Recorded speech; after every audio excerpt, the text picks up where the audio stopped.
ఈ వీడియోలో కనిపిస్తున్నది లక్ష్మీ అన్నపూర్ణ గారు. చిన్నతనం హాయిగా గడుస్తున్న టైంలో ఒక రోజు వాళ్ళ నాన్నగారు ఒక సంబంధం వచ్చిందని వాళ్ళ మామయ్యని 16 ఏళ్లకే పెళ్లి చేసి ఫ్యామిలీని ఎలా డీల్ చేయాలో ఆవిడికి తెలియదు. 17 సంవత్సరాలకి బాబు కూడా పుట్టేశాడు. ఫ్యామిలీ ఇష్యూస్ వల్ల ఇల్లు ఇంకా ఊరు వదిలి వెళ్ళిపోయారు. కానీ అలవాటైన ఊరిని వదిలి వాళ్ళ హస్బెండ్ కూడా ఉండలేక తిరిగి మళ్ళీ విజయవాడకి వచ్చేసారు. కొంచెం అమౌంట్ అప్పు తీసుకొని ఒక బిజినెస్ స్టార్ట్ చేశారు. దాని పేరే వసంత గ్రాండ్. బిజినెస్ ఒకటే కాకుండా ఆవిడ ఇన్ని కష్టాలు పడినా ఈ కష్టాలు నా జీవితంలో ఒకటే కాదు కదా, ఎందరో జీవితంలో ఉన్నాయి కదా అనుకొని 2013లో మార్గం ఫౌండేషన్ స్టార్ట్ చేశారు. ట్రాఫిక్ అవేర్నెస్ గురించి గేమ్స్ ద్వారా ఎడ్యుకేట్ చేస్తూ వచ్చారు. My street project Vijayawada city clean చేయడానికి 3000 నుంచి 4000 మంది పార్టిసిపేట్ చేశారు. ట్రాఫిక్ లో జరిగే యాక్సిడెంట్స్ కి వన్ ఆఫ్ ద రీజన్ గా ఫ్లాషీగా ఉన్న పోస్టర్స్ అని గమనించారు. పోస్టర్స్ ఉన్న ప్లేస్ లో మంచి పెయింటింగ్స్ ని వేపిస్తూ పోస్టర్ ఫ్రీ ఆంధ్రప్రదేశ్ ని చీఫ్ మినిస్టర్ చంద్రబాబు గారు డిక్లేర్ చేసేంత వరకు చాలా ఇయర్స్ కష్టపడ్డారు. చాలా మంది పొలిటీషియన్స్ వీళ్ళు చేసే సోషల్ యాక్టివిటీస్ లో పార్టిసిపేట్ చేశారు. ఆకలి ప్రాజెక్ట్ విజయవాడ ఫ్లడ్స్ లో చేసిన సర్వీస్ గురించి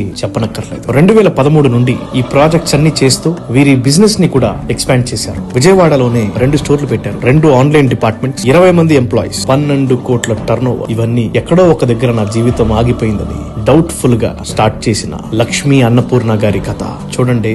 ఇంత దూరం, ఇంత సక్సెస్ సింగిల్ లేడీగా గర్జిస్తున్నారు అంటే గుండెల్లో నింపుకున్న ప్యాషన్ మాత్రమే అని తెలుస్తుంది. ఈ కథని వింటున్న ఆడవాళ్ళకి ఒక మాట, అన్ని ప్రూవ్ చేయాలంటే తెగించినక్కర్లేదండి. మీకు మీరే కట్టేసుకున్న తాడుల్ని తెంపేస్తే సరిపోతుంది. గుర్తు పెట్టుకోండి, గర్జించే సింహానికన్నా ధైర్యంగా ఉన్న ఆడవాళ్ళకి గర్జన ఎక్కువ ఉంటది. ఈ పవర్ఫుల్ విమెన్ ఆంటర్ప్రెన్యూర్ ని మనము మీడియా సల్యూట్ చేస్తాం.